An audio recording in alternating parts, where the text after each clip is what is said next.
Her granddaughter called her a spare tire, just loud enough for the hallway to hear. Grace Milburn, retired teacher and widow, didn't speak. She simply highlighted a line in her trust. Contingent beneficiaries may be revoked at will. By Friday, Kylie's tuition vanished. So did the keys. She'd raised her once. Now she was raising boundaries. And when the will was read, Kylie learned what it meant to be truly replaced.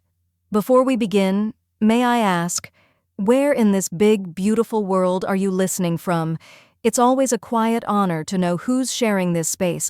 Drop it in the comments and don't forget to subscribe. The tea kettle let out a low, rising whistle just as Grace reached for the honey jar. She turned the flame off and poured the water into a chipped white mug, the one with faint cursive letters that read, "World's Best Teacher." Her hands moved with practiced ease, slow and deliberate, even as her stomach twisted. From the living room, Kylie's voice echoed through the phone speaker, shrill with laughter. "She's just my backup parent, like a spare tire," Kylie joked. "Only comes out when you're stranded or something." A pause. Then more laughter, hers and whoever was on the other end. Careless, light, unbothered.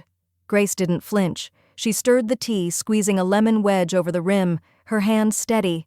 She'd brought Kylie home from the hospital, rocked her through colic, sat through middle school talent shows with forced enthusiasm, bought every overpriced college textbook without hesitation. She'd answered every call, every late-night emergency, every flat tire, and now she was the spare. The mug trembled slightly when she set it down on the granite counter, not because her hand slipped, but because the words hadn't. She didn't say a thing.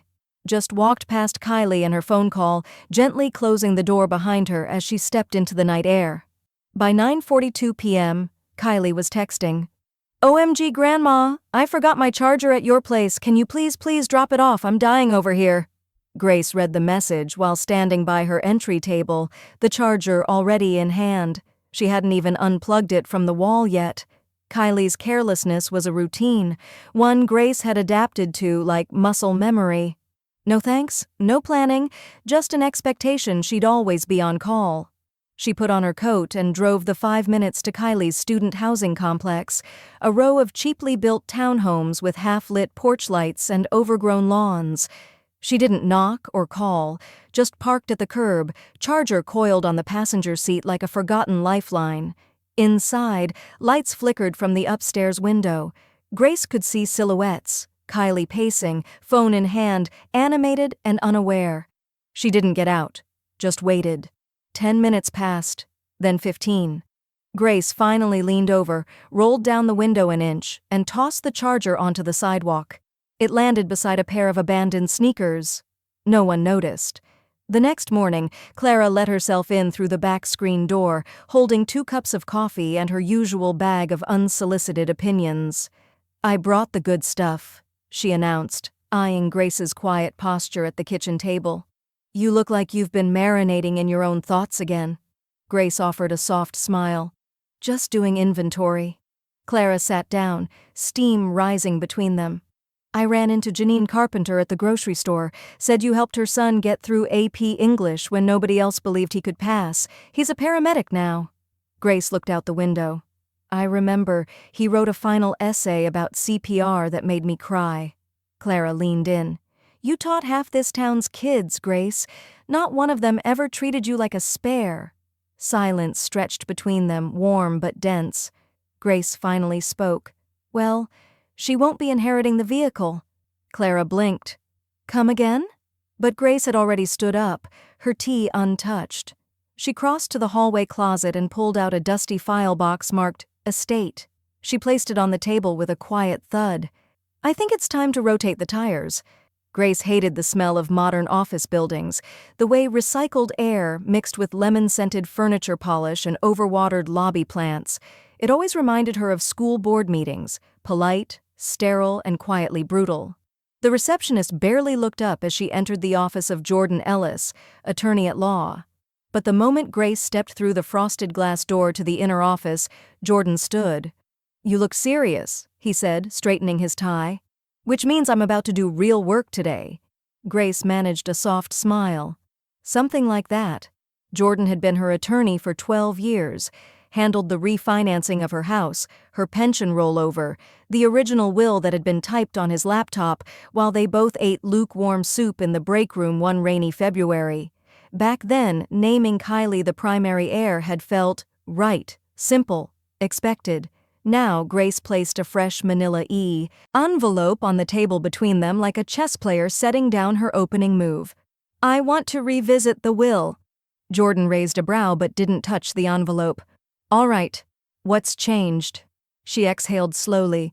"Let's talk about alternate beneficiaries." He blinked, paused. "Is this temporary? A symbolic protest?" Grace met his eyes. "It's overdue." Jordan nodded once, then opened the envelope and began scanning the documents. "You'll want a formal amendment, possibly a full restatement depending on how far you want to go." "All the way." He looked up.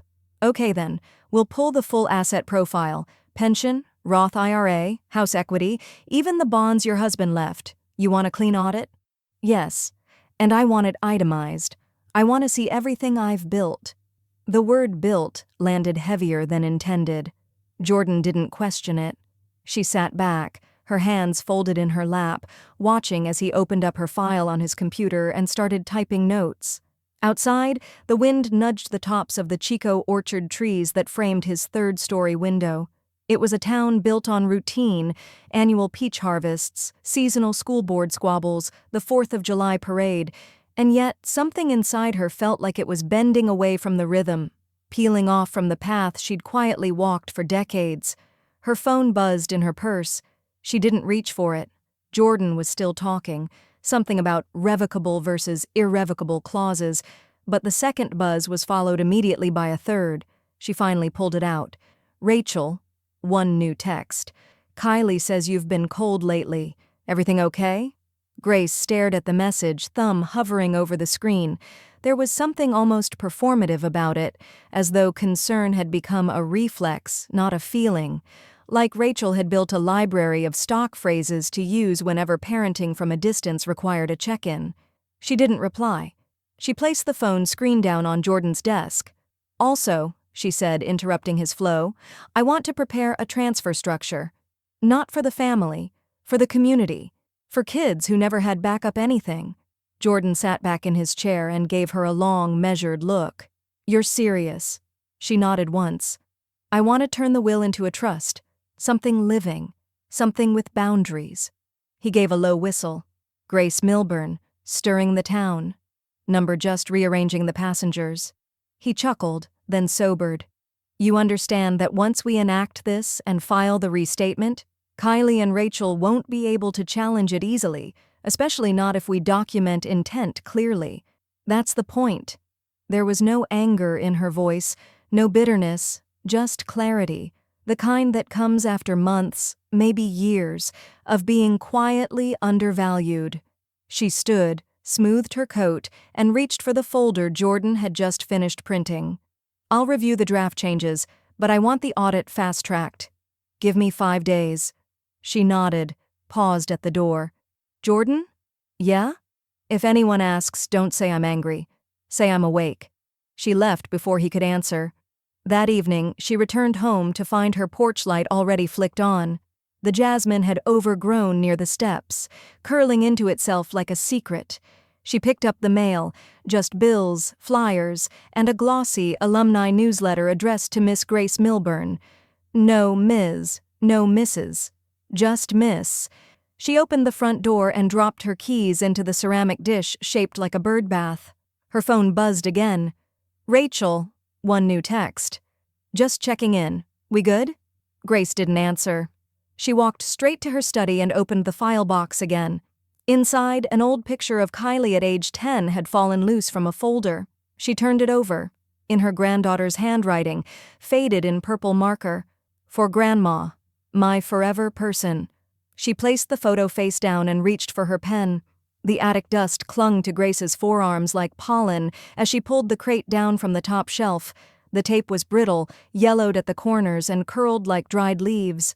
She placed the box gently on the floor, knelt beside it, and lifted the lid. Inside, kindergarten drawings folded into construction paper cards, old report cards with stickers still affixed, scribbled notes with hearts around the word Grandma.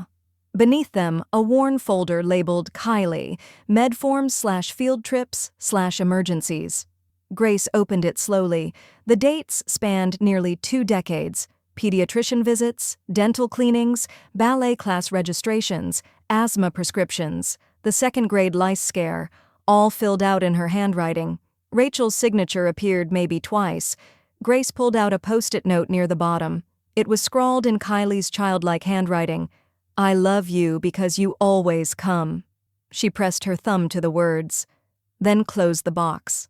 At dinner that evening, Grace made Kylie's favorite, rigatoni with vodka sauce, minus the vodka. Rachel had texted hours earlier, saying they'd swing by. "Feels like we haven't done this in ages." The three of them sat around the table under the warm glow of the antique glass pendant light that Grace had once rewired herself. The room still smelled of fresh basil and garlic. Kylie was halfway through her second helping when she said it. "Grandma just absorbs stress for the family," she said, laughing, "like emotional Febreze." Rachel chuckled, didn't even blink. Grace slowly put down her fork. "You're welcome." Rachel looked up, confused. For what? The pause that followed was long enough to hear the low whir of the dishwasher in the background. Grace stood, collected her plate, and walked it to the sink. Behind her, Kylie launched into a story about finals week and her friend Morgan's mental breakdown. Grace didn't turn around, just ran warm water over the ceramic, watching sauce swirl and fade. Later, after they'd gone, Grace sat back down at the table and stared at the empty placemats. One had a faint lipstick stain. Another still had a dried basil leaf tucked into its stitching. She didn't clear them. The next morning, Clara showed up with a plastic storage bin and her signature entrance. A knock, then immediate walking in. "Look what I rescued from the school clean-out," she announced, plunking the container on Grace's coffee table. "Figured it belonged with you more than the dumpster." Grace opened the lid. Stacks of letters. Dozens. Handwritten, colorful, misspelled, tear-stained, joyful. Each one addressed to Ms. Milburn or Mrs. M, thanking her for everything from making Shakespeare not suck to believing I wasn't dumb. She ran her fingers over a crayon drawing of her standing next to a chalkboard that read, "You matter." Clara settled into the recliner across from her, removing her coat. "I swear you raised half this town, and the other half still writes you every December." Grace didn't respond immediately. She was holding a letter from a former student named Ellie. It read, "You saved my life. You never even knew you did, but you did." She rose quietly and crossed to her roll-top desk, pulled out a stack of cream-colored envelopes. On each one, she began writing names in precise, looping cursive: Destiny Alvarez, Lamar T. Douglas, Ellie Monroe, Jillian Sykes. Clara peered over. "What's all that?" "Legacy recipients," Grace said. "For what?" Grace didn't look up. "What I should have left to the people who saw me, not the ones who used me." Clara nodded slowly, not pushing. Grace kept writing. As twilight crept in through the bay window, Grace added another name to an envelope, a former student who had sent her a bookmark every year since college. She placed the envelope in a small wooden box she'd emptied earlier that morning. It used to hold old family photos. She didn't feel sad, not exactly, just reordered. Her phone buzzed on the counter. Rachel, one new text. "Hey, can you proof Kylie's internship essay? She said you're the grammar queen." Grace turned off the light and left the message unread. Instead, she opened another envelope and began her next letter, the first official thank you from the future Grace Milburn Trust. It started with a silence. Not an argument, not a slammed door, just a vanishing. Grace had commented on Kylie's post, a filtered photo of her lounging at a rooftop cafe, a latte art heart perfectly framed against an untouched MacBook. The caption read, "Hard work looks good on me. Prosper Seniors and..." Grace had typed it slowly, carefully. "I hope the barista accepts student debt as a tip." No emoji, no harshness, just truth, neatly packaged. By morning, the post was still there. But Grace wasn't. Blocked. She double-checked, clicked Kylie's name. User not found. A strange quiet pressed in behind her ribs. Not hurt, not even surprised. Just noted. "Let me see your page," Grace said the next day, holding her coffee mug in Clara's kitchen. Clara raised an eyebrow. "I don't stalk family, I stalk exes." Grace smirked. "Just pull it up." With a theatrical sigh, Clara handed over her phone and scrolled until the grid of Kylie's curated life came into view. Grace tilted the screen. Photo after photo. Kylie in a silk dress holding a champagne flute. Kylie pouting next to a new Louis Vuitton tote. Kylie with her friend group captioned, "Family is who shows up." Then one that made Grace pause. Rachel, posed beneath a Mom Squad balloon arch at some fundraiser, beaming, arm around Kylie. The caption read, "Proud single mom. We raised her alone." Grace's hand stiffened slightly around the phone. She handed it back. Clara tilted her head. "You all right?" "I think I'm ready to redecorate." By the afternoon, Grace was standing on a step stool in her hallway, tugging down the last of the framed family photos. They'd been there for years. Rachel's second-grade portrait with her uneven bangs, Kylie in her Halloween fairy costume, the forced smile vacation shots from Lake Tahoe. She wrapped each one in newspaper, methodical and emotionless. By sundown, the wall was blank. She stood back, hands on her hips. The void looked honest. Later that evening, she returned with a stack of rolled prints and soft cloth gloves. Each piece had been stored in her desk drawer for decades. Student art projects from her favorite years teaching, gifts from seniors who said she changed their lives. She unrolled a charcoal drawing of a hand reaching toward sunlight, then pinned up a watercolor of a girl standing alone on a hill. Abstract, raw, imperfect, but alive. Clara dropped by just as she was hanging the final piece, a vibrant collage of torn magazine pages that spelled out, "Words can build worlds." She whistled. "That wall looks lighter." Grace didn't hesitate. "So do I." They stood in silence, shoulder to shoulder, staring at the new gallery of stories that weren't blood, but were hers all the same. That night, Grace pulled out a leather-bound journal and started a fresh page. At the top, she wrote in bold letters, "Erased not equal to forgotten." She began listing moments. September 2007, stayed overnight with Kylie during Rachel's hospital shift, missed school for it. March 2012, bought Kylie's prom dress when the budget mysteriously fell through. June 2016, co-signed a car loan, never saw the paperwork again. She closed the book and exhaled. Her phone lit up with a notification, not from Kylie or Rachel, but from an old student named Jillian. Jillian Sykes tagged you in a post.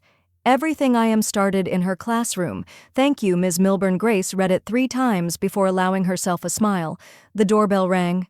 She opened it to find an envelope on the mat. No return address. Inside was a glossy invitation, legacy dinner, honoring Grace Milburn, hosted by Rachel Evans.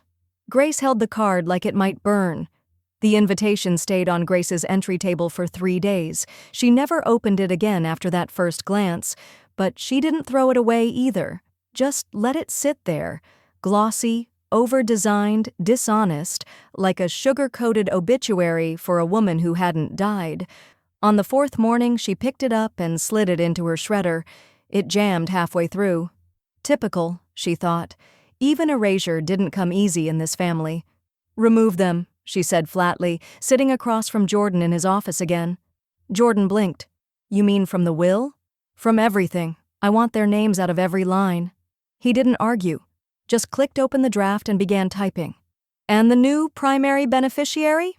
Grace passed him a typed page. The top read, "The Robert Milburn Memorial Scholarship Fund for Students of Merit, Grit, and Invisible Burdens."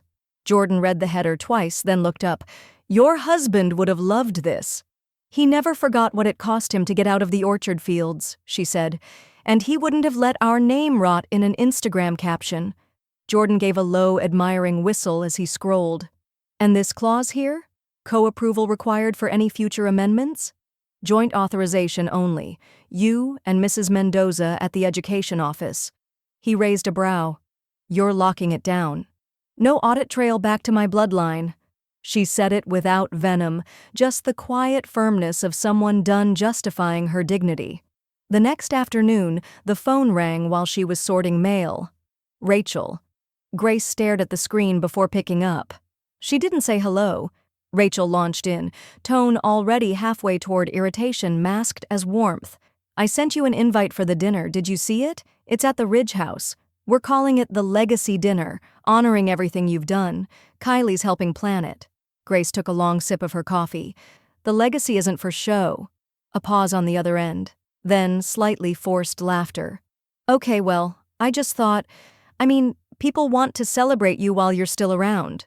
No, Rachel. What you want is to be seen celebrating me. That's different. Another pause, this one sharper. Are you mad about something dumb again? Grace hung up. That evening, she lit a candle in the corner of her study, a habit she'd kept from her classroom days, and laid out 2 envelopes side by side, one for Jordan, one for Mrs. Mendoza. Inside each, the signed trust papers. Witnessed, notarized, irrevocable. Her estate, every bond, the house, her pension, now belonged to the fund. Kylie and Rachel weren't just disinherited, they were erased. Grace ran her hand over the envelope's flap like she was sealing a wound. Later that night, the text came in. Kylie, seriously? Are you mad about something dumb again? Like what now? Grace didn't reply. She scrolled instead, opened her photo roll, found a picture taken 10 years ago. Kylie, 11 years old, asleep in the back seat of Grace's car, arms wrapped around a spelling bee trophy, her face smudged with pride and exhaustion. Grace remembered pulling over just to watch her breathe. She deleted the photo. Outside, the streetlights flickered on across the neighborhood, a quiet grid of soft glows and gentle shadows. Grace stood by the window, holding a teacup in one hand, her breath fogging the glass. The scholarship website would launch tomorrow. A press release would follow. By the weekend, it would be public record. The names Milburn and Mendoza would be tied together forever. She stared out into the dark until her reflection stared back. On her doorstep the next morning sat a gift bag, pink, metallic, and obviously last minute. No note. Inside, a half-used scented candle, a keychain that said, "World's Best Grandma," and a crumpled $25 Starbucks card. Grace set it gently in the trash. Then she locked the door from the inside. The morning sun hit Grace's kitchen window at a sharp angle, catching the edges of a stack of envelopes on her table like a spotlight trained on a performer. Except Grace didn't flinch. She just turned the page of the donation ledger and kept writing. Clara entered mid-sentence, balancing 2 coffees and a manila folder under one arm. You've already beat me to it. You're halfway through the stack. Only because I know who I'm writing to, Grace said. People who never made me beg to matter. Clara dropped the folder onto the table. That's the student bios Mrs. Mendoza sent over the first round. You'll want to read Carson Romero's. Kid's mother worked 3 jobs to keep him in school. He tutors calculus on weekends and still calls his 9th grade art teacher, ma'am. Grace smiled, but it didn't quite reach her eyes. She took the folder and ran her hand over its corner before opening it. On the same morning, 3 states away, the Chico State University student newspaper hit campus mailboxes. Page A3, dead center, a full-color spread of a young woman named Amaya Chen standing in front of a mural she painted at her community center. Underneath, bold serif text, meet the first recipient of the Robert Milburn Memorial Scholarship. Education should belong to those who've been told it never will. Grace Milburn. The quote alone would have been enough, but Clara had insisted they include a QR code linking to the new foundation website. Grace had agreed, quietly, reluctantly, knowing that the light she'd been denied by her family would now shine elsewhere. That afternoon, Grace was organizing the receipts by category: online donations, check gifts, a surprise $1,000 wire transfer from a former student she hadn't spoken to in 15 years, when her phone buzzed. Group text, the family thread, Kylie. Some people don't know when to retire. A screenshot followed, the scholarship ad. Clearly cropped, clearly snatched from the online version of the paper. No one else replied in the thread, not even Rachel. Grace looked at it for a moment, then calmly exited the app. She didn't delete the message. She wanted it there, preserved, catalogued, like a fossil from a species that had lost its chance to evolve. That same evening, Rachel posted a filtered photo of Kylie in a satin blazer holding a certificate, proud to announce Kylie's nomination for the Regional Civic Innovation Award. This girl never stops. Raised her right, jock proud mom, legacy in progress. Grace saw it through Clara's account again. She didn't laugh, didn't fume. She simply looked down at the spreadsheet she'd been working on. In the margin beside Amaya's name, she typed, Public Art for Underfunded Communities. First mural complete, second project pending. Then she sent a text. To Mrs. Mendoza lunch next week? I want to finalize Carson and Amaya before we open second-round applications. The reply came less than a minute later. Of course, I'll reserve a table at Luna's, our treat. P.S. Carson cried when he got the call, thought it was a prank. Grace blinked once, then twice. She pushed back from her desk and went to the kitchen to make tea. The good kind, the loose-leaf tin her husband used to love. The landline rang just as she was pouring. Rachel. She let it ring until it stopped. Then it rang again. Grace stared at it, unmoved, her cup hovering midair. She sat down at the table, phone still vibrating in the next room, and opened a fresh sheet of paper. At the top, in her signature cursive, Next round, students I won't let be ignored. Outside, the mail truck pulled up. The driver dropped a single oversized envelope through the slot. Grace went to retrieve it. It was from a design firm. Sample proofs for the scholarship's first billboard. The tagline, splashed across the bottom in bold white, Some legacies speak louder than blood. Grace smiled, and for the first time in weeks, she laughed. Kylie hit submit payment twice before realizing something was wrong. The loading wheel spun like it had stage fright, and then a red error message blinked on her laptop screen. Transaction declined. Please verify cardholder or account status. She refreshed. Tried again. Declined. She opened her banking app. The screen flickered for a moment before flashing a second error. Insufficient authorization. Contact cosigner. Her throat tightened. Not with fear. Not yet. With disbelief. By the third refresh, it tipped into rage. Rachel called Grace on speakerphone 5 minutes later, the panic already bubbling under her tone. Mom, it's Rachel. Listen, Kylie just tried to process her final tuition deposit and the card didn't go through. The account's frozen. Is something going on with the bank? You didn't get hacked, right? Grace was in the backyard, trimming lavender from the edge of the fence. She wore gardening gloves and a denim apron with faded sunflowers on the pocket. The phone sat on the patio table beside a glass of iced tea, untouched. She didn't pick it up until the voicemail began recording. Then she answered, voice quiet but firm. Number I wasn't hacked. Rachel sighed, trying to stay calm. So then what happened? The tuition card's under your name. Kylie said you were still the cosigner. I'm not, Grace said simply. Not anymore. A stunned pause. Then a rising edge. Excuse me? I removed myself from the account 2 weeks ago. You didn't warn us. You didn't ask. Rachel's voice cracked into a disbelieving scoff. Are you seriously going to jeopardize her graduation over some passive-aggressive revenge plot? This isn't about her graduation, Grace replied. It's about her assumption that I would keep funding disrespect. She's 22. She doesn't know any better. She's had 22 years to learn. Grace ended the call. She plucked one last lavender stalk, set it gently in the basket, and turned back toward the house. By evening, Jordan had filed the freeze order with the private lender Grace had once co-signed through. A single call and a notarized form had been enough to close out her responsibility and redirect the final balance payment to the foundation's secured disbursement account. As promised, the trust covered all remaining balances tied to the new scholarship recipients, including a student named Marcus, whose mom had sent a teary voicemail Grace hadn't had the heart to delete. Jordan's text came through just as she finished dinner. Funds transferred and audit complete. You're clear. P.S. The essay from Marcus? Gutted me. You made the right call.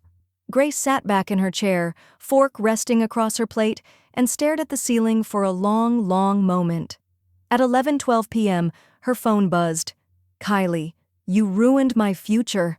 The words blinked across her lock screen like an accusation carved in ice. Grace didn't reply right away. She read it again, then opened her notes app. She copied the text in. Underneath she typed, "You mistook inheritance for insurance. I didn't ruin your future. I rescued my past." Then she deleted the original message. Outside, thunder rolled low across the foothills, rare for summer in Chico. The jasmine shook against the windows like it knew something was coming. Grace walked to her desk and pulled out the file labeled Final Disclosures. It contained copies of every financial document Jordan had sent, each page marked with a date and a clause. At the back, she slipped in Kylie's text, printed, archived. She opened her ledger and crossed off one final task: revoke cosign privileges, done.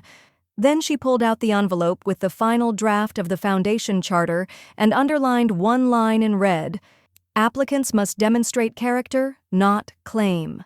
The lights flickered as the thunder cracked again. Grace didn't flinch. Grace opened a new spreadsheet and typed the title across cell A1 in bold, "Former students whose lives I want to change." She stared at the blinking cursor for a long time before typing the first name: Ellie Monroe, a girl who used to stay after class just to be somewhere quiet, who once left a crumpled note in Grace's desk drawer that read, "You made me feel like someone could still choose me." Row by row, the names started returning: Lamar T. Douglas, Jillian Sykes, Amaya Chen, Marcus H. Benton. She opened a second tab: current status. Another: grant eligibility. It felt more alive than any family tree she'd ever been asked to build. By early afternoon, Grace was dialing numbers she hadn't used in years. Some went to voicemail, others didn't connect, but a few surprised her. "Ms. Milburn?" said a woman's voice on the second ring. "Oh my God, are you okay?" Grace smiled. "I'm better than okay, Destiny." The woman on the other end choked up. "I thought something happened. You're calling after all these years. Sorry, You were the reason I survived 10th grade." Grace didn't speak right away. She let the silence hold them both. Then quietly, "I'm building something, and I want you to be part of it." By sunset, the list had grown to 17 names. Grace had handwritten everyone in a notebook beside the laptop, pen gliding smoothly, as if the names were returning home. She grouped them by need: tuition relief, relocation grants, mentorship tracks. Then she added a new column: impact potential. That phrase, Jordan had said, was how foundations measured value. But Grace wasn't measuring value. She was measuring memory. Meanwhile, across town, Jordan Ellis sat in his office, reading an email from Rachel Evans with the subject line, "Inheritance clarification?" Her tone, while formally composed, was clearly sharpening at the edges. "Hi, Jordan. I've heard from multiple people now that my mother is shifting her estate in ways I wasn't informed of. This seems unlikely, but I would appreciate a direct clarification as I'm still listed on her will as far as I'm aware. Kylie and I just want to make sure there's no confusion. Please advise." Jordan read it twice before typing his reply. No greeting, no preamble. Just one line: "You are not listed anywhere." He hit send. Then he leaned back in his chair, cracked his knuckles, and smiled grimly. That evening, Grace lit a single candle in her study and pulled out the first application draft for the mentorship track. She had 3 names flagged to pilot it, all students who'd gone into education. One now ran an after-school arts program in Sacramento. Another worked at a community college in Reno. She highlighted their rows in yellow. These weren't heirs, they were echoes. The wind picked up around 9 p.m., stirring the blinds just enough to make the room feel momentarily haunted. Grace stood, stretched, and went to the kitchen for a glass of water. Her phone buzzed from the table. From Jordan Ellis. Subject: confirmation. All official notifications have gone out. Rachel is aware. Kylie will know soon enough. You're fully protected. J. She closed the email without replying. Instead, she walked to the living room and took down the last remaining family photo still hanging near the hall, the one of Kylie in her graduation cap, grinning with eyes too busy posing to see who was holding the camera. She placed it in a drawer and slid it shut, then returned to her list. At the very bottom of the spreadsheet, in the notes column, she typed a line. "I thought legacy meant inheritance. I was wrong. It means choosing who remembers you, and why." Outside, a porch light flicked off in the neighbor's yard. Clara's silhouette crossed the street carrying 2 mugs. She knocked once. Grace answered with a pen still in her hand. Clara held out the coffee. "You look like you're about to sign the Declaration of Independence." Grace grinned. "Just writing history." The knock came at 8:46 p.m. Not the hesitant tap Grace had expected, but a sharp, urgent rhythm. She paused the kettle on the stove, her hand tightening slightly around the handle. Through the peephole, Kylie, arms crossed, jaw set, no umbrella, no warmth, just entitlement wrapped in drizzle. Grace opened the door halfway. Kylie pushed forward instinctively, not entering but close. "Why did Jordan email Mom like that? What the hell is going on?" "This isn't a transaction," Grace said quietly. "It's a goodbye." Kylie blinked, startled. The porch light caught the smudged mascara under her eyes. "What does that mean?" Grace stepped back just enough for air to stretch between them. "It means," she said, "that you no longer owe me fake affection, and I no longer owe you unconditional rescue." Kylie's voice rose. "You're cutting me off because I blocked you on Instagram? Because I made a joke? This is insane." Grace held up a single sheet of paper. Clean, double-sided, stapled. Kylie squinted. "What is that?" "Every financial contribution I've made on your behalf," Grace said, "since the day you were born." Kylie laughed. A short, bitter burst. "What, you're keeping receipts now?" "No," Grace said. "I'm giving them to you." She extended the paper through the cracked door. Kylie didn't take it. Grace set it gently on the threshold where the drizzle had started to soak the edge. "I gave you a foundation," Grace said, her voice low and clear. "You built a platform to mock me from." Kylie's throat bobbed. "I didn't. You called me a spare tire. Twice. That wasn't a joke. That was who I became to you." A pause. Just wind. Kylie's eyes flicked downward toward the paper, then back up. Her voice dropped to a tighter pitch. "So you're giving everything to strangers now? That's what this is?" "No," Grace said. "I'm giving everything to survivors." The front light buzzed above them, its flickering making the shadows pulse behind Kylie's frame like a spotlight threatening to burn out. "I thought you loved me," Kylie whispered. "I do," Grace said. "That's why I'm ending this now, before you break something that can't be fixed." Kylie stared at her grandmother for a long moment, then her gaze shifted. Cold. Familiar. "You know Mom says this is just you being dramatic, that you'll come around." Grace didn't answer. Instead, she reached behind the door and pulled out a second envelope. "This one's for her," she said, placing it directly atop the damp receipt on the doorstep. Kylie didn't bend down to take either. She just turned. No apology, no backward glance, just stormed down the steps, heels clacking across the wet concrete like the retreat of someone who'd already made peace with rewriting the story in her own favor. Grace watched until Kylie reached her car. The headlights didn't come on for almost a full minute. Then, tires peeled into the night. Inside, Grace shut the door gently. She didn't deadbolt it. She didn't need to. She walked back to the kettle and turned the flame back on. The click-click-click of the ignition was almost soothing. Outside, rain began in earnest, soft at first, then steady. She poured the tea, carried it to the living room, and sat in the chair she used to rock Kylie in when she was teething. Now it just rocked with memory. From her side table, she pulled a sealed folder labeled Phase 2, Expansion Cities Sacramento, Fresno, Reno, Boise. She opened to the first page. A sharp ping echoed from her phone on the entry table. New message. "Rachel, you had no right." Grace didn't open it. She reached for her pen instead and underlined a line in the Foundation's new mission draft. "No one is entitled to what they mock." She clicked off the hallway light and left the receipts in the rain. The article dropped on a Thursday morning, buried on page 6 of the Chico Valley Herald, between a city council recap and a local bake sale notice. Just a modest headline, 1 column wide. Retired teacher launches education trust honoring late husband. No splashy graphics, no pull quotes, just a quiet announcement like Grace wanted. But by noon, the comments section was already filling up online.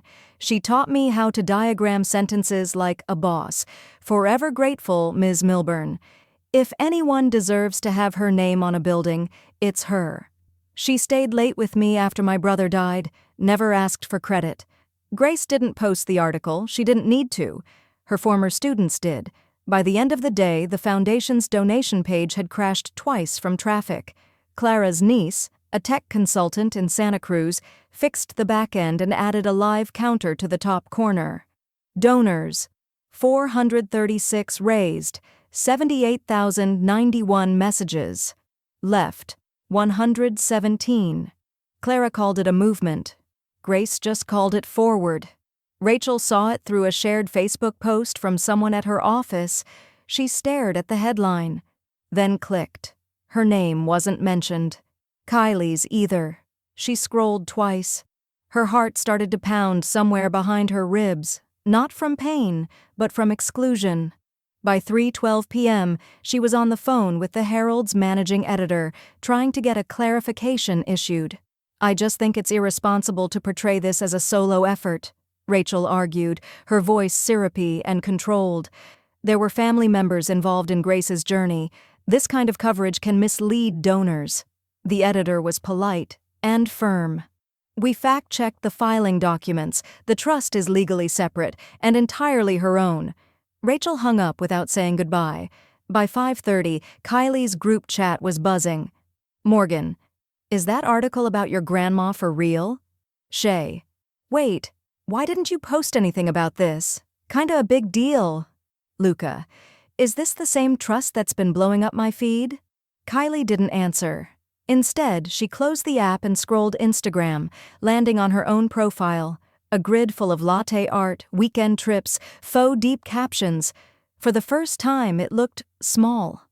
On Saturday afternoon, Clara threw a tea party in Grace's backyard, her idea, her guest list, and her vintage porcelain set. Fold-out tables lined the garden. Mason jars held tulips. Everyone brought something: lemon bars, cucumber sandwiches, tiny scones that vanished in 3 bites. It wasn't fancy, but it was full. 2 city council members showed up unannounced. A state education board rep gave a quiet speech near the trellis. Clara beamed the entire time. Half these people used to ignore us in the grocery store, she whispered, passing Grace a napkin. Now they're asking you for meeting invites. Grace sipped her Earl Grey. Let them come late to the story. It's still mine. Just before the crowd began to thin, a delivery van pulled up. The driver carried a bouquet wrapped in navy blue paper, tied with a satin ribbon. Grace Milburn? He asked. She nodded. He handed her the card. From Chico High, class of 1982 alumni fund. They said, to tell you the principal signed it himself. Grace unfolded the card slowly. For the teacher who taught us that words are the sharpest legacy. We see you now. She didn't cry, but she held the card for a very long time. That evening, the house was quiet again. Grace moved through it slowly, refilling the sugar bowl, folding stray napkins, pausing at the window where the porch light glowed soft against the night. She checked the foundation page once more. Donors: 578 raised, 104,225 messages left, 191. She clicked open the most recent message. You were the reason I didn't drop out, and now I teach English too. Thank you. She sat back, heart still, unshaken. Then her email pinged from legalservices@evansfamilytrust.com, subject, request for documentation. Grace didn't open it. She marked it as read, then emptied her trash folder. The invitation came by courier, not email, not phone, but hand-delivered in a matte black envelope with gold lettering. Chico Unified Educators Panel, celebrating legacies in learning, honored guest, Grace Milburn. Grace turned it over twice in her hands, then opened it like it might bite. Inside was a single line, scrawled in ink just below the formal copy. "We don't usually do this, but this time it felt wrong not to. LD." She smiled. "Luisa Delgado, former student, now deputy superintendent." The panel was in 3 days. Grace said yes without hesitation. Clara fussed for a full afternoon. Steam-pressed slacks, lipstick, a scarf Grace hadn't worn since her retirement luncheon. "You're not showing off," Clara insisted. "You're showing up. Let them know what a legacy really looks like." Grace allowed the fussing, mostly, but she insisted on driving herself. The district auditorium was packed, rows of folding chairs, bad overhead lighting, and a podium that looked like it had seen 3 decades of underfunded committees. Grace sat beside 2 other panelists, a STEM coordinator from Sacramento and a bilingual education reformer from Oakland. When it was her turn, the room fell into a hush not of awe, but of memory. Grace didn't read from a script. She spoke in a low, steady cadence, about overlooked students, about giving the invisible a place at the table, about how legacies don't start with inheritance, they start with presence. She never once said Kylie's name. She never had to. That evening, the district's official social media account posted a recap photo.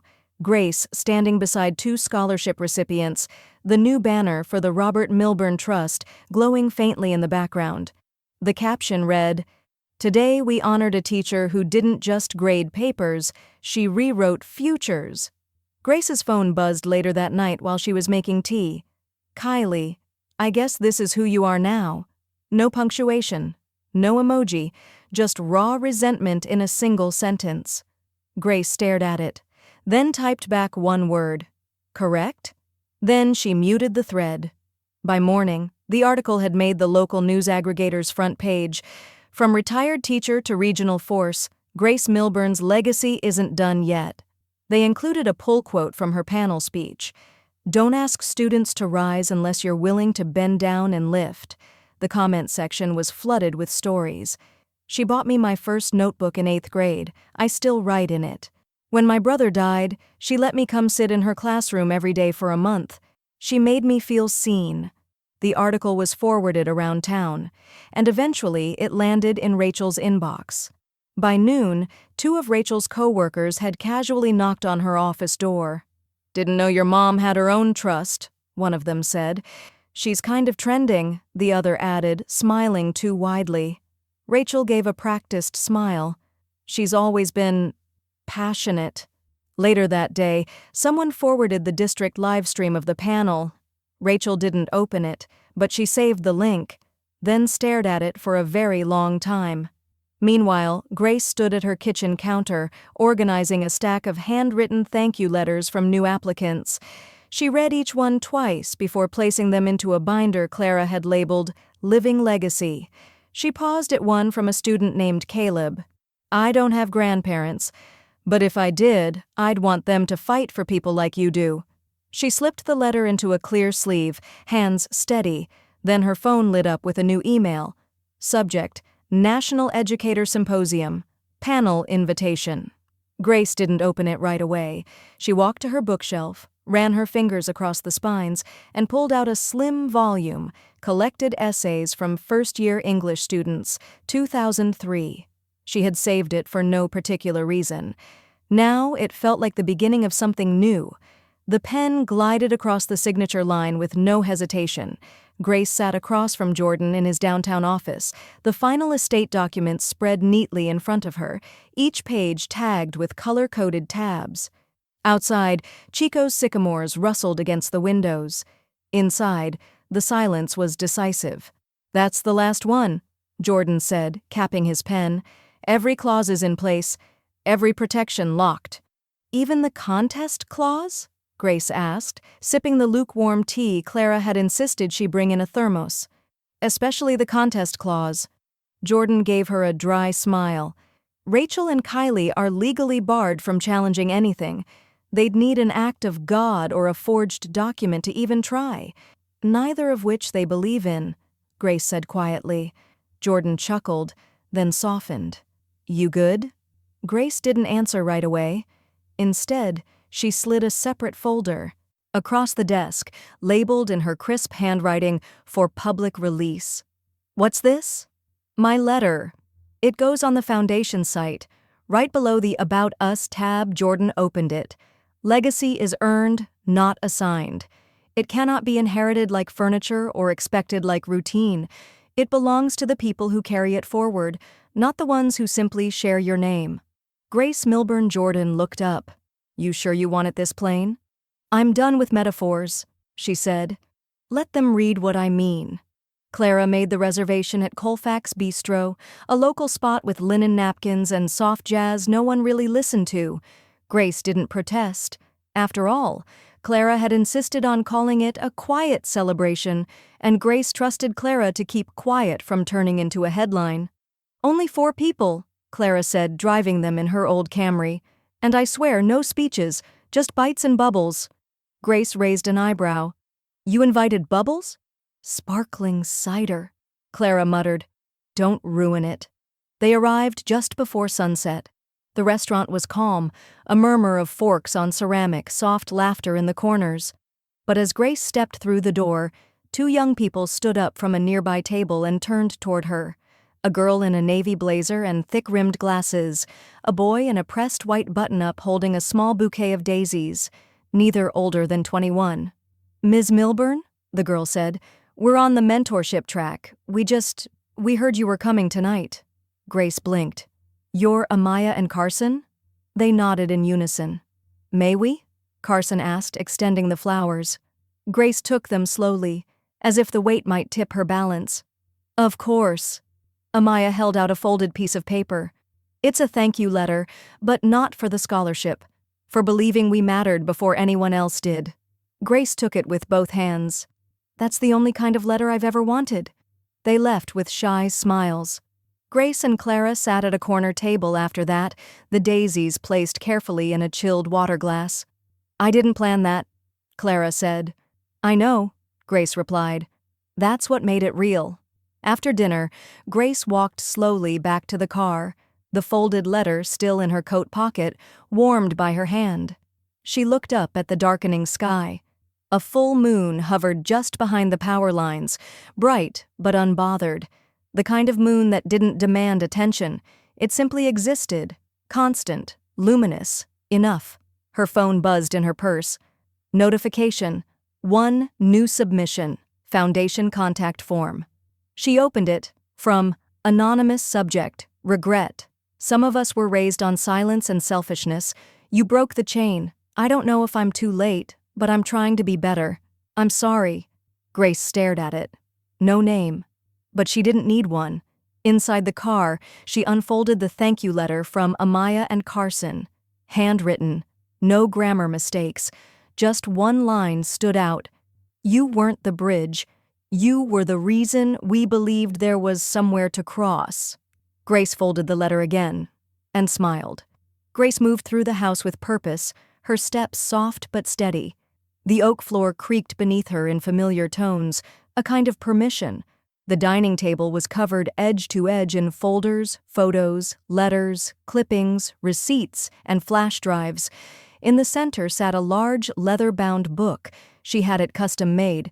No title on the spine, just a gold-embossed M on the cover. She called it The Permanent Record. She began sorting in silence. Every thank you letter, every scholarship acceptance, every article clipping, every donor note. The scrapbook wasn't decorative, it was declarative. A ledger of legacy, not lineage. She slid in a folded note from a student in Montana who'd never met her in person, but had joined the mentorship track after watching her panel livestream. His handwriting was messy. His words were not, "I never knew people like you existed outside novels." Across the living room, her old laptop was connected to a portable drive. Clara's nephew had helped her set up the digital archive, a password-protected vault of everything the trust had built and would need to outlive her. Board meeting minutes, speaker recordings, estate bylaws, a future-facing directory marked Transition Protocols. Grace labeled the top file, "Instructions for when I'm gone, not if, when." Later that afternoon, Clara rang the doorbell with a large box wrapped in brown paper and tied with garden twine. "Don't say anything," she warned as Grace opened the door. "Just let me have this moment." Grace stepped aside. Inside the box, a quilt, hand-stitched, cream and navy, heavy as history. Each square bore the embroidered name of a student Grace had taught, 50 in total. Some full names, others initials. A few stitched so tightly it looked like they were still clinging to her classroom. Grace traced the thread in silence. "You didn't have to," she whispered. "I absolutely did," Clara replied, setting down 2 mugs of cider like it. Was any other Tuesday. At 4:13 p.m., Jordan forwarded an email chain. Subject: complaint filing, estate mismanagement allegation, filed by Rachel Evans, claim, maternal manipulation of inheritance under false mental clarity. Attached, 1 PDF, 3 pages. Desperation dressed up as concern. Jordan's reply was 2 lines. Filing dismissed. Court recognized prior documentation and intent, fully sealed. Grace didn't forward the email. She filed it under interference greater than neutralized.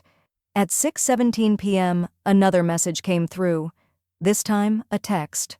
"Kylie, we'll see how long you stay relevant. No punctuation, no grace." Grace read it once, then deleted it, not just from the thread, but from memory. No printout this time, no note in the ledger, no reaction. It was dust before it settled. That evening, Grace laid the quilt across the foot of her bed and returned to the journal. She slid in the final page from the Foundation website, the announcement of the expansion, a new partner program in Seattle, a pending grant in Denver, 2 remote fellows in North Carolina. The final line of the press release made her stop, founded in Chico, but rooted wherever resilience grows. She leaned back, pen hovering. Then, carefully, she wrote in the margins, "Let the name Milburn belong to the ones who carried it forward, not the ones who tried to carry it away." She closed the journal. Not finished, just complete enough. The house was quiet now, the kind of quiet she used to dread. But not tonight. She walked to the entry table and straightened the mail. On top sat a postcard from a former student. In Atlanta, a photo of her standing beside a library plaque that read, "Donated in honor of Ms. Grace Milburn, for teaching me my voice mattered." Beneath it, just 2 words, "Still rising." Outside, a soft breeze stirred the jasmine. The house stood unchanged, but the story inside had turned irrevocable, not just a woman reclaiming her life, but a legacy big enough that even her last name was no longer hers alone. The Foundation headquarters had once been a vacant public library, long forgotten, water-stained, its shelves stripped bare years ago. Grace saw potential in its bones. She'd walked through it with Clara last winter, the wind howling through a broken window, the floorboards soft with dust and rot. Now it held light.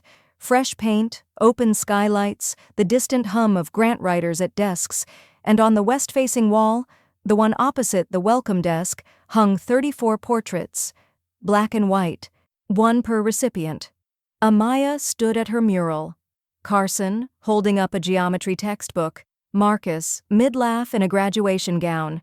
Ellie, caught in motion leading a classroom of 3rd graders. Each photo was captioned with a single sentence, handwritten by the subject. "I didn't escape. I rebuilt. Some people inherit wealth. I inherited belief. This trust didn't save me. It trusted me until I saved myself." Grace stood back, fingers laced in front of her, watching the final frame go up. Her own. Bottom right corner. Smaller than the rest, just a candid photo Clara had taken years ago. Grace standing beside a chalkboard, sleeves rolled mid-sentence, eyes lit by some thought she hadn't finished. No caption, only the label. Founder, retired but not done. "Intentional?" asked the gallery assistant. Grace didn't look away. "Very."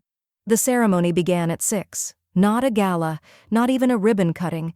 Just folding chairs, sparkling cider, and paper programs printed on recycled cardstock. Clara had arranged it all. "I kept it simple," she'd said, wearing a pantsuit she borrowed from her daughter. But don't worry. The speeches will be good. I stacked the deck. Grace had rolled her eyes.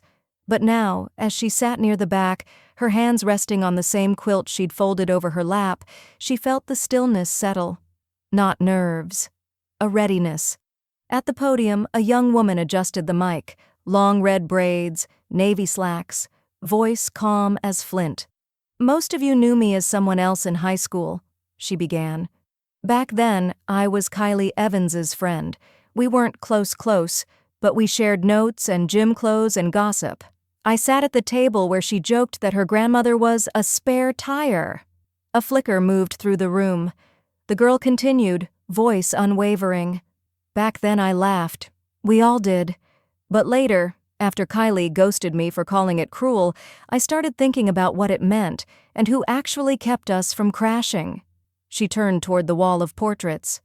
"Mrs. Milburn saved more futures than we can count. She was the tire. She was the engine. Hell, she was the road." The room didn't applaud. It didn't need to. Grace didn't cry. She just watched.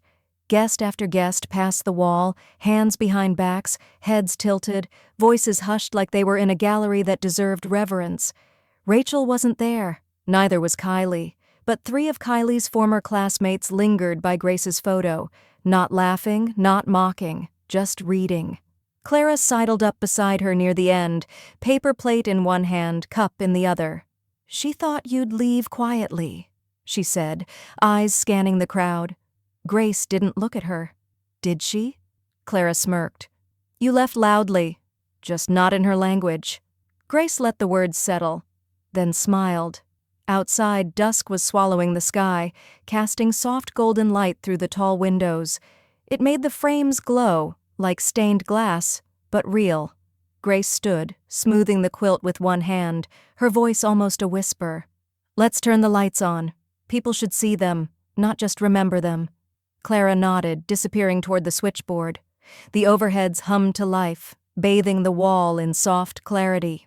And the Milburn name, once boxed into bloodlines and bank accounts, now lived on in 34 illuminated lives. In the corner, the smallest frame caught the light last, but it stayed lit the longest. The ballroom at the National Educator Impact Symposium was elegant in a way Grace had never needed. Ceiling draped in soft lighting, rows of round tables with names in metallic calligraphy, cameras stationed on tall tripods at every angle.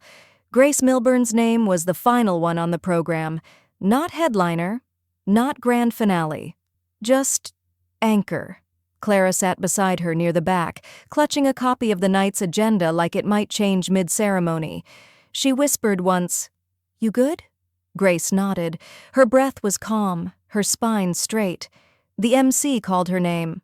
"Please welcome Ms. Grace Milburn, founder, educator, builder of futures." The applause started polite. Then it grew, and then it stood. People rose not with urgency but recognition. Dozens, then more, rising as if pulled up by the weight of something real. Clara stood too, tears welling as she muttered, "About damn time." Grace stepped up to the podium. The mic was angled low. She didn't adjust it. She didn't need to be louder, just clear. "I used to think respect came with age, or with the title parent, or with blood. But I was wrong. Respect isn't owed by birth, it's earned by memory, and some of the people who remember me best never shared my last name." She didn't say Kylie, or Rachel. She didn't have to. She paused, just long enough to let the silence land. Then, "If I've taught you anything, let it be this. You don't need to wait for permission to build the life someone else refused to believe you deserved. You are not what they forgot. You are what you became."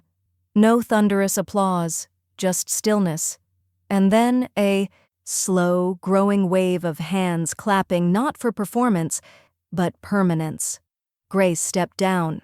As she returned to her table, a junior educator from Minneapolis brushed her shoulder. "My mother was a teacher. She'd have loved this."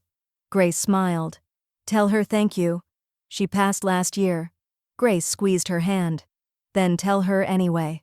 Backstage, someone handed her a printout.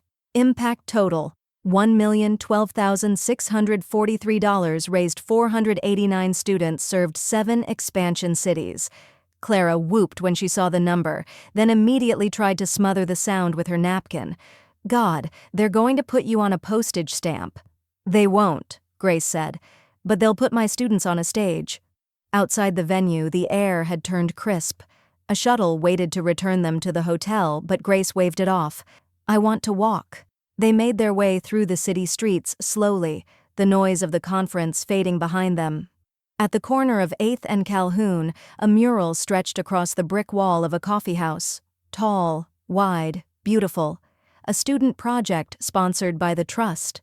At the center, a figure rendered in warm tones, broad-shouldered, smiling, holding a tattered copy of To Kill a Mockingbird. Grace stopped. Robert. Painted with care, as if someone had known him, or listened when she talked. Beneath the portrait, in block letters, he believed in second chances. So she gave them away like light. Clara reached for her hand. You gave everything to the right people. Grace didn't speak. She just stood there, watching the color breathe in moonlight. That night, the livestream replayed on dozens of devices across the country, including one apartment in San Jose where Kylie sat cross-legged on a couch, her laptop perched in her lap. She watched the standing ovation, the speech, the numbers. Her mother stood behind her, arms folded. She didn't mention us, Rachel said, not hiding the bitterness. Kylie didn't answer, but her screen was still open when the final slide showed Grace's quote. The feed faded to black. Back in the hotel, Grace folded her jacket over a chair, kicked off her shoes, and pulled out the journal she still traveled with. She opened to the final page, wrote only one sentence, then underlined it twice. I wasn't the spare. I was the engine. They just never looked under the hood.